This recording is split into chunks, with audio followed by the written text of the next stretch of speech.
Hello, Mark. This is Tim, a freshman. The student ID number is S04410006. I'm going to do the seventh recording assignment, the speech, How to Start Torture, by Guarantee.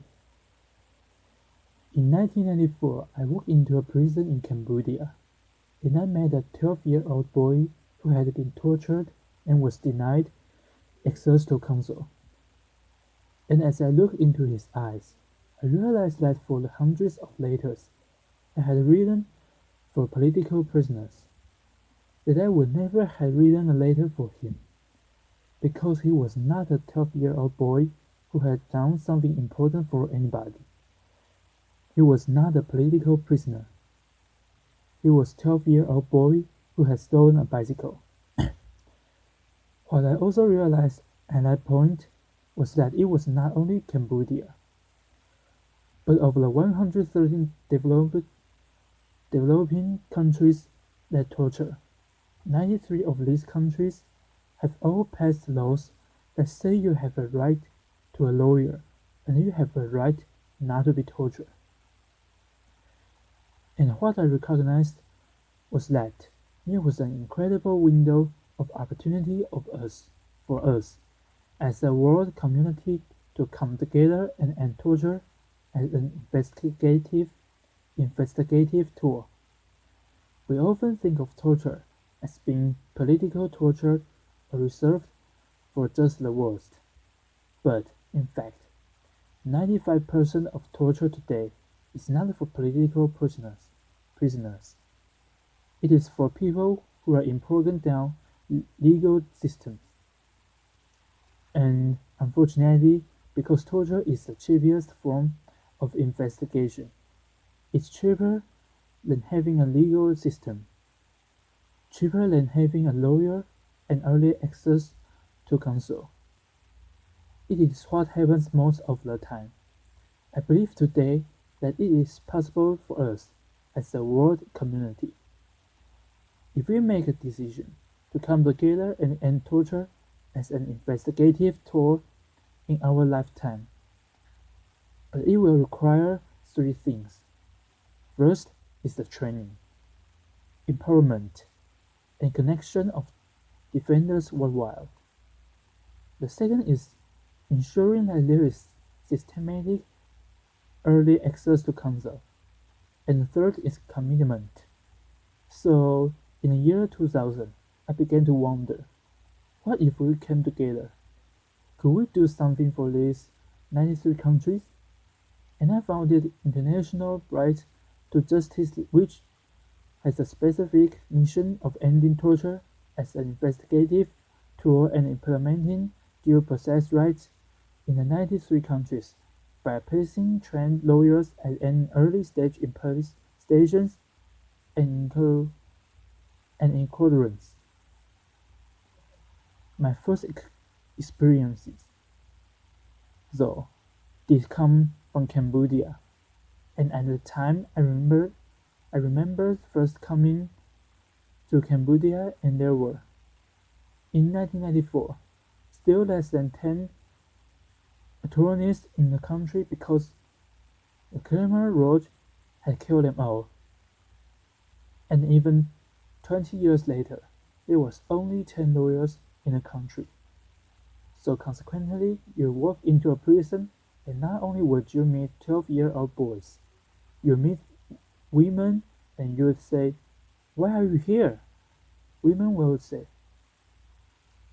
"We've been here for 10 years because my husband committed a crime, but they cannot find him, but they can find him. So it's just a place where there was no rule of law." The first group of defenders came together, and I still remember. As I was training, I said, "Okay, what do you do for an investigation?" And there was a silence in the class, and finally one woman stood up, in a double name, and she said, "Guru," which means teacher. She said, "I have defended more than 100 people, and I have never had to do any investigation. because they all come with confessions. And we talk about, as a class, the fact that number one, the confessions might not be reliable.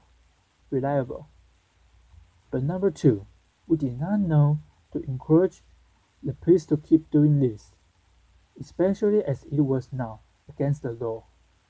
And it took a lot of courage for these defenders to decide that they would begin to stand up and support each other in implementing these laws. And I still remember the first cases where they came, all 25 together. She would stand up, and they were in the back, and they would support her. And the judges kept saying, no, no, no, no, we are going to do things the exact same way we've been doing them. But one day, the perfect case came, and it was a woman who was a vegetable seller. She was sitting outside of her house. She said she actually saw the person run out who she thinks stole whatever the jewelry was. But the police came. They got her. There was nothing on her. She was pregnant at the time. She had cigarette burns on her. She'd miscarried. And when they brought her case to the judge, for the first time, he stood up and he said, yes, there's no evidence except for your torture, confession, and you will be released. And the defenders began to take cases over and over again, and you will see, they have step by step begun to change the course of history in Cambodia. But Cambodia is not alone. I used to think, well, is it Cambodia or is it other countries? But it is in so many countries. In Burundi, I walked into a prison and it wasn't a 12-year-old boy. It was an 8-year-old boy who stealing a mobile phone. For a woman, I picked up her baby. Really cute baby. I said, your baby is so cute. It wasn't a baby. She was 3. And she said, yeah, but she's why I'm here. Because she was accused of stealing 2 diapers and an iron for her baby and still had been in prison. And I woke up to the prison director. I said, you've got to let her out. A judge will let her out. And he said, okay, we can talk about it. But look at my prison. 80% of the 2,000 people here are without a lawyer. What can we do? So lawyers began to correct this, stand up together to organize a system where they can take cases. But we realized that it's not only the training of the lawyers, but the connection of the lawyers that makes a difference. For example, in Cambodia, it was that an older woman did not go alone, but she had 24 lawyers with her who stood up together. And in the same way, in China, they always tell me, it's like a fresh wind in the desert when we can come together. Or in Zimbabwe, where I remember innocent, after coming out of a prison where everybody stood up and said, I've been here for 1 year, 8 years, 12 years without a lawyer. He came and we had a training together and he said, I've heard it said, because he had heard people murmuring and grumbling.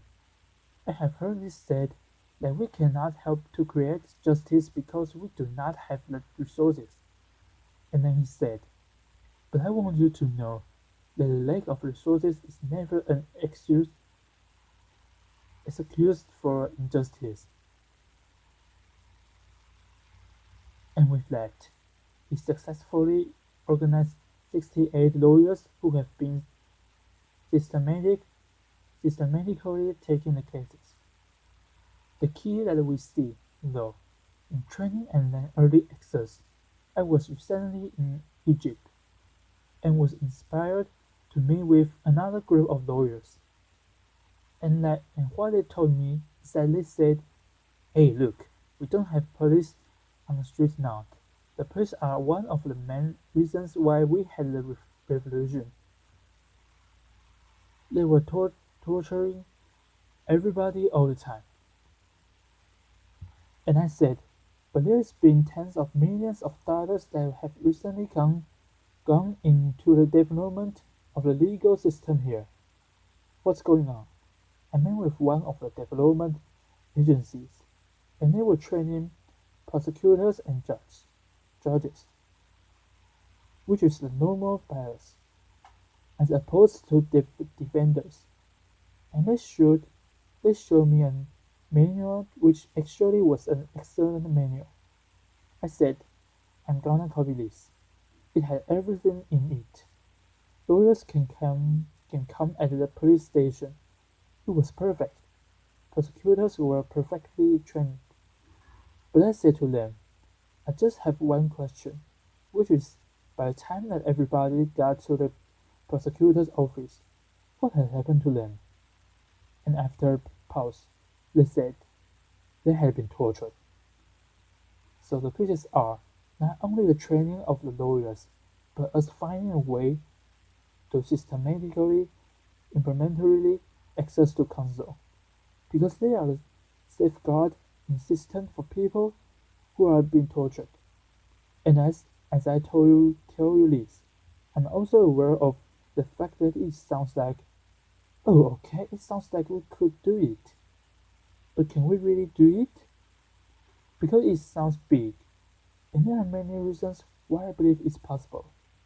The first reason is the people on the ground who find ways of creating miracles because of their commitment. It's not only innocent, who I told you about in Zimbabwe, but defenders all over the world who are looking for these pieces. We have a program called Justice Makers, and we realize that there are people that are courageous and want to do things. But how can we support them? So it's an online contest where it's only $5,000 if you come up with an innovative way of implementing justice.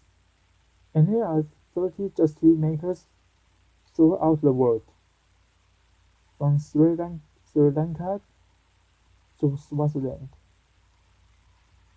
to the DRC, who with $5,000 do amazing things through SMS programs, through paralegal programs, through whatever they can do. And it's not only just these justice makers, but people with courageous see figure out who their networks are and how they can move it forward. In China, for instance, great laws came out where it says police cannot torture people or they will be punished. And I was sitting side by side with one of our very courageous lawyers and said, how can we get this out? How can we make sure that this is implemented? This is fantastic. And he said to me, well, do you have money? And I said, no. And he said, that's okay, we can still figure it out. And on December 4, he organized 3,000 members of the Youth Communist League from 14 of the top law schools who organized themselves, developed posters with the new laws, and went to the police stations and began what he says is a non-violent legal revolution to protect citizen rights. So I talk about the fact that we need to train and support defenders. We need to systematically implement early access to counsel. But the third and the most important thing is that we make a commitment to this. And people often say to me, you know, this is great, but it's widely idealistic, never going to happen. And the reason that I think that those words are interesting is because those were the same kinds of words that were used for people who decided they would end slavery or end apartheid. It began with a small group of people who decided they would commit. Now, it is one of our favorite points from the defenders, which they share from each other, is take courage, friends. The road is often long. The path is never clear, and the stakes are very high. But deep down, you are not alone. And I believe that if we can come together as a world community to support not only defenders, but also everyone in the system who is looking towards it, we can end torture as an investigative tool. I end the ways, because I'm sure the questions are, and I'd be happy to talk to you at any point. But what can I really do? Well, I would say this. First of all, you know what you can do. But second of all, I will leave you with the story of Vishnu, who actually was my inspiration for starting International Rights to Justice. Vishnu was a 4-year-old boy when I met him who was born in a Cambodian prison in Kendal province. But because he was born in a prison, everybody loved him, including the guards. So he was the only one who was allowed to come in and come and out of the bars. So, there's bars. And by the time that Vishnu was getting bigger, which means that gets bigger, your head gets bigger. So he will come to the first bar, the second bar, then the third bar, and then really slowly move his head so he could fit through, and come back, third, second, first. And he would grab my pinky, because what we wanted to do every day is we wanted to go visit. We never quite made it to all of them every day, but he wanted to visit all 156 prisoners. And I would lift him, and he would put his fingers through, or if they were dark cells, it was like iron corrugated, and he would put his fingers through. And most of the prisoners said that he was their greatest joy and their sunshine, and they looked forward to him. And I was like, here's Vishnu. He's a 4-year-old boy who was born in prison with almost nothing, no material goods. But he had a sense of his own heroic journey, which I believe we are all born into. He said, probably I can't do everything, but I'm one. I can do something, and I will do one thing that I can do. So, I thank you for having the prophetic imagination to imagine the shaping of a new world with us together, and invite you into this journey with us. Thank you. A pause. Thank you. A pause. Thank you.